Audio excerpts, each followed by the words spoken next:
name is Danny, and this is my podcast. Let me first take you back to where it all started.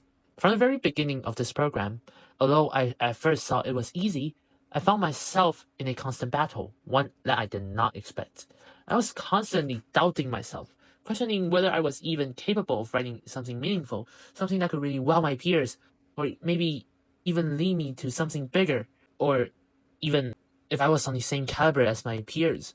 This doubt lingered during my time in AP seminar and even followed me into AP research, where even choosing a topic became a challenge. I tried to be practical, to try to select something that tied to my future career, which led me to choose cybersecurity as my topic. But as I began researching, I felt bored, uninspired, and honestly, it felt like I was lying to myself.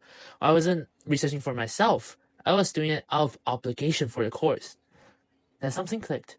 I looked around and noticed that each of my classmates had picked topics they were passionate about, and that's when I remembered something that Steve Jobs once said. The only way to do great work is to love what you do. So I made a switch. I chose something that truly inspired and interested me. Reality television and its correlation to chronic depression. And while this new topic sparked excitement within me, it didn't erase my doubts. I pieced together the sources I needed quickly, but when I read over my own writing, it felt shaky. I wasn't sure if my arguments made sense, or not even if I was defending them effectively. And it got worse when I shared my draft with my peers. Their feedback? It was brutally honest.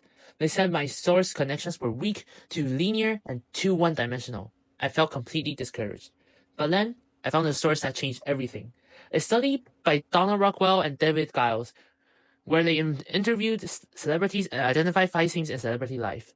There's loss of privacy, mistrust, high expectations, emotional gratification and loss, and even something called symbolic immortality. This study opened my mind. It allowed me to see my topic differently. It wasn't about one clean line of logic, it was about branches, multiple causes, multiple effects, all rooted in the idea of stress-induced depression. With that shift, everything clicked. I revised my work and presented again to my peers, and this time their feedback was positive.